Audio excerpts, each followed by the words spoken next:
अस्सलाम वालेकुम। The of post official के साथ मैं हूं मोहम्मद हफीज़। चाइना के अज़म से ऐसा लग रहा है कि आने वाले सालों में चाइना इंडिया के साथ फ़ाइट करके इंडियन स्टेट अरुणाचल प्रदेश पर कब्ज़ा कर लेगा, क्योंकि चाइना शुरू से ये क्लेम करता है, ये दावा करता है कि अरुणाचल प्रदेश चाइना का हिस्सा है।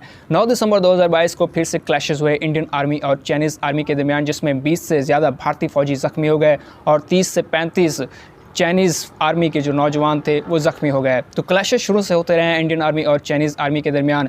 जून 2020 में बड़ा क्लैश हुआ था गलवान वैली में, जिसमें 20 से ज़्यादा भारतीय फ़ौजी मारे गए थे और 3-4 चाइना की आर्मी के लोग मारे गए थे। और जनवरी 2021 में भी क्लैश हुए थे इंडियन आर्मी और चाइनीज़ आर्मी के दरमियान सिक्किम बॉर्डर के करीब। सिक्किम जो कि नॉर्थ ईस्ट स्टेट है इंडिया के, उसमें क्लैशेस हुए थे जिसमें इनके ट्रूप्स ज़ख्मी हुए थे।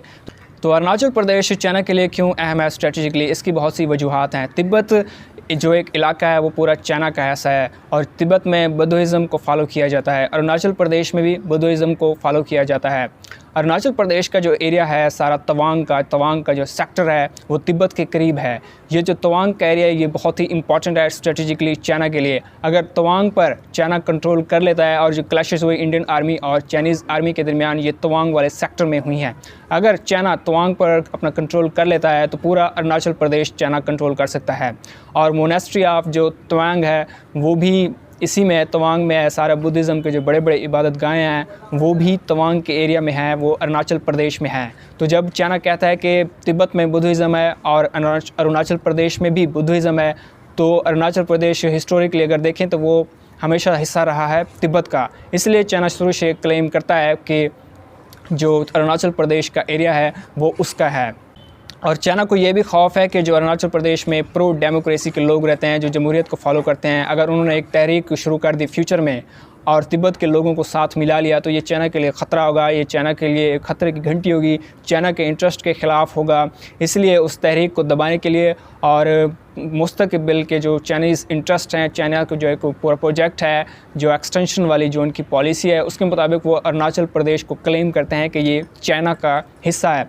लेकिन इंडिया से उस पर कब्ज़ा किया हुआ है और इंडिया अपने पूरी फ़ोर्स के साथ, अपनी ताकत के साथ उसने फ़ौजें वहाँ पर लगाई हुई हैं, पूरी आर्मी के ट्रुप्स वहाँ पर मौजूद हैं, ताकि अगर फ़ाइट हो तो इंडिया चाइना को जवाब दे सके। लेकिन अगर मिलिट्री माइट की बात की जाए तो चाइना हर लिहाज से बहुत आगे है इंडिया से। चाइना एक पावरफुल नेशन है, बहुत ताकतवर मुल्क है चाइना।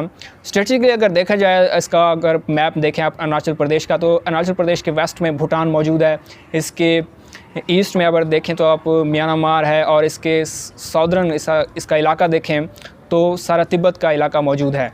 तो इसलिए चाइना ये क्लेम करता है अगर ये हमारे पास आ गया अरुणाचल प्रदेश का हिस्सा, तो जो इंडिया की नॉर्थ ईस्ट स्टेट हैं 8, उन पर चाइना का कंट्रोल हो जाएगा। इंडिया की 8 नॉर्थ ईस्ट स्टेट हैं, जिनमें असम है, अरुणाचल प्रदेश है, जिसमें सिक्किम है, जिसमें मेघालय है, मिज़ोरम है। तो इसलिए चाइना कहता है कि अगर अरुणाचल प्रदेश पर इनका कंट्रोल हो गया तो इंडिया की जो नॉर्थ ईस्ट स्टेट हैं 8, अगर फ्यूचर में वार होती है तो चाइना उन पर कब्ज़ा कर लेगा। इंडिया का जो एक छोटा सा एक कॉरिडोर है जिसको सिलीगुड़ी कॉरिडोर कहा जाता है, जिसको चिकन नेक भी कहा जाता है, वो 20 से 22 किलोमीटर चौड़ा है और लंबा है। अगर चाइना अरुणाचल प्रदेश पर कंट्रोल कर लेता है तो जो सिलीगुड़ी कॉरिडोर है उस पर भी चाइना का समझो आप कंट्रोल हो गया, और बाकी जो इंडिया है वो सारा कट जाएगा नॉर्थ ईस्ट स्टेट से। नॉर्थ ईस्ट स्टेट जो है वो चाइना के कब्ज़े में आ जाएंगी अगर अरुणाचल प्रदेश इसके कब्ज़े में आता है। तो ये एक दीवार है अरुणाचल प्रदेश, बाकी जो नॉर्थ ईस्ट स्टेट हैं इंडिया की। चाइना क्योंकि एक बड़ी एक इकॉनमी है, बड़ी एक पावर है चाइना के पास पैसा है, वो इन्वेस्ट करना चाहता है भूटान में, म्यांमार में। उसने बहुत सी सड़कें शुरू की हुई हैं जो भूटान को मिलाती हैं चाइना से। इसी तरह उसने म्यांमार में भी इन्वेस्ट किया हुआ है। तो चाइना ये चाहता है कि उसकी रीच हो भूटान तक, म्यांमार तक। तो उसके दरमियान जो एक रुकावट है वो है अरुणाचल प्रदेश। स्ट्रेटजिकली बहुत ही ज़्यादा इंपॉर्टेंट है अरुणाचल प्रदेश इंडिया के लिए और चाइना के लिए। इंडिया के लिए इसलिए इंपॉर्टेंट है कि अगर फ्यूचर में कोई वार होती है चाइना और इंडिया के दरमियान, तो इंडिया ईज़िली यहाँ से मिसाइल लॉन्च कर सकता है, यहाँ से कोई जो न्यूक्लियर वेपन्स हैं वो फेंक सकता है चाइना पर, और जो उनका एयर डिफेंस सिस्टम है वो वहाँ पर नाफिज कर सकते हैं। वहाँ पर वो अपना एयर डिफेंस सिस्टम पूरा जो है उनका वहाँ पर वो डिप्लॉय कर सकते हैं इंडिया वाले। तो बहुत ज़्यादा इंपॉर्टेंस है अरुणाचल प्रदेश का चाइना के लिए और इंडिया के लिए। लेकिन लग ऐसा रहा है क्योंकि चाइना बहुत बड़ी पावर है कि चाइना इसको कंट्रोल कर लेगा आने वाले कुछ सालों में। इंडिया के पास इतनी माइट नहीं है, इतनी फोर्स नहीं है, इतनी ताकत नहीं है।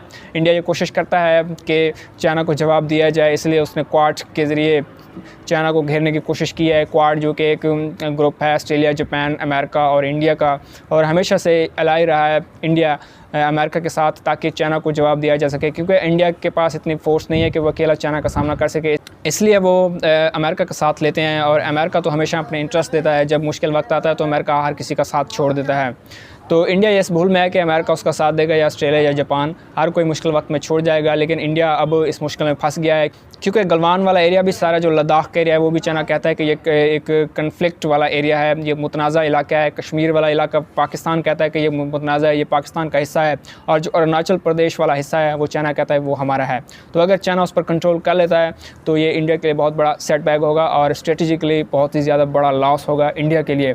इसलिए इनके दरमियान फ़ाइट्स रहती हैं, इनके दरमियान क्लैशेस रहते हैं, इंडियन आर्मी और चाइनीज़ आर्मी के दरमियान। और हज़ारों की तादाद में इंडियन आर्मी के जो नौजवान हैं, जो फ़ौजी हैं, वहाँ पर बॉर्डर पर मौजूद हैं, ताकि जो अरुणाचल प्रदेश का एरिया है इसको प्रोटेक्ट किया जा सके चाइना के अगेंस्ट। चाइना की हमेशा से ही इस पर नज़र रही है, और वो इसके दरमियान जो लाइन है LAC उसको नहीं मानते हैं। वो कहते हैं कि जो अरुणाचल प्रदेश है इसको तिब्बत के साथ मिला दिया जाएगा, क्योंकि तिब्बत अगर चाइना का हिस्सा है तो अरुणाचल प्रदेश को भी चाइना का हिस्सा होना चाहिए।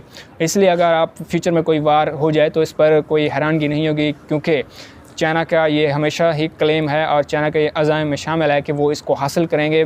उनका एक समझो एम है, उनका एक मकसद है कि उन्होंने अरुणाचल प्रदेश को हासिल करना है। इसलिए इंडिया मुश्किल में है, और इंडिया अपनी मिलिट्री पावर को, अपने डिफेंस को बढ़ा रहा है ताकि उनको मजबूत किया जा सके, और अगर फ्यूचर में वार होती है चाइना के ख़िलाफ़ तो लड़ा जा सके। तो इंडिया को हमेशा ही शिकस्त हुई है चाइना के अगेंस्ट, लेकिन इंडिया फिर भी अपनी हरकतों से बाज नहीं आता है, और वो इतनी बड़ी पावर से, इकॉनमिक पावर से पंगे लेता रहता है। अगर आप चाइना की बात करें तो चाइना दुनिया की बहुत बड़ी पावर है, बहुत बड़ी शक्ति है, और बहुत ही जल्द चाइना रिप्लेस करने वाला है अमेरिका को, और दुनिया की नंबर 1 इकॉनमी बनने वाला है। पूरी दुनिया में जो एक्सपोर्ट होती हैं सबसे ज़्यादा चाइना का उसमें परसेंटेज है, चाइना का हिस्सा है। चाइना मैन्युफैक्चरिंग में सबसे ज़्यादा है, टेक्नोलॉजी में, हर चीज़ में चाइना बहुत आगे जा रहा है।